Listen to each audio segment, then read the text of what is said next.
On va faire une vidéo aujourd'hui du mage arcane en T18. Ce sera un petit peu particulier parce que ce sera le mage arcane, mais avec bague légendaire et le trinket archi HM. Pourquoi? Tout simplement parce qu'il y a il y a un changement de stat assez particulier au T18 et le trinket archi demande de changer un talent qui va vraiment faire la différence. Donc je vais vous expliquer ça tout de suite. Voilà, je vous montre un peu, voilà, mon interface, voilà. Mes glyphes, voilà, ça change un peu aussi. Pas de glyphe de pouvoir des arcanes. Tout simplement, pourquoi?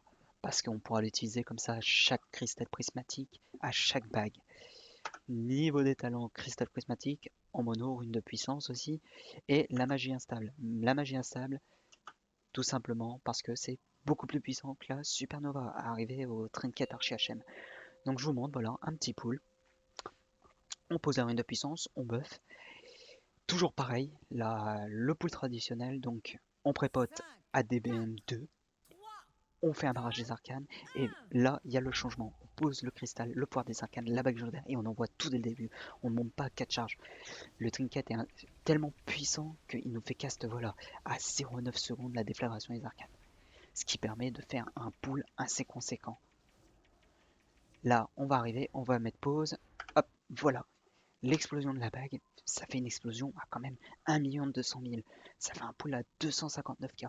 C'est vraiment très très puissant.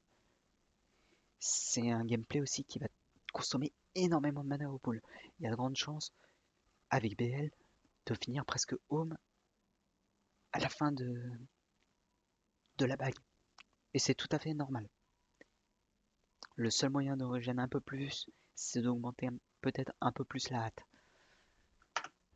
Voilà, on va continuer. C'est la phase d'évoque. Donc là, ça devient le gameplay habituel du mage arcane. On monte à 4 charges. Lorsqu'on continue de spam les déflagrations des arcanes, si on passe en dessous de 90% et qu'on a des projectiles, on utilise des projectiles. Si on passe en dessous de 90% et on n'a pas de projectiles, on refresh avec un barrage des arcanes. Niveau des stats, voilà, le changement de stats. Le changement de stats qu'il y a au T18, c'est que la hâte passe devant la maîtrise. Pourquoi? Tout simplement via le bonus T18. Le bonus T18 invoque des héros, des anomalies temporelles à chaque fois qu'on utilise le projectile des arcanes. Donc la hâte devient plus intéressante. Pourquoi? La hâte permet plus de cases de déflagration, donc plus de chances de projectiles, donc plus de chances de proc des héros. Le 4 part T18 fait que lorsqu'on invoque un héros, on augmente de 12% nos dégâts de nos sorts. Cet effet est cumulable. C'est-à-dire que si on arrive à invoquer deux héros, c'est pas 12%, mais 24% de puissance des sorts. Ce qui permet d'augmenter le DPS lorsqu'on est en phase de conservation de mana. Là, on va voir que, voilà, on voit que je n'ai pas utilisé le cristal prismatique. Pourquoi?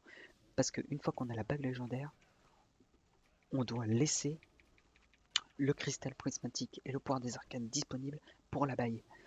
Tout simplement pour faire un maximum de dégâts avec la bague, la rentabiliser à fond. Voilà, et là on repart, on respam. C'est vraiment du spam, du spam, du spam.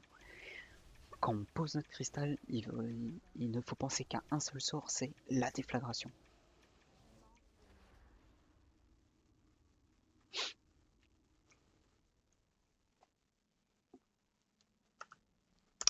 Voilà, c'était une petite vidéo pour vous montrer ceci. Je vous remercie, ça fait plaisir. Et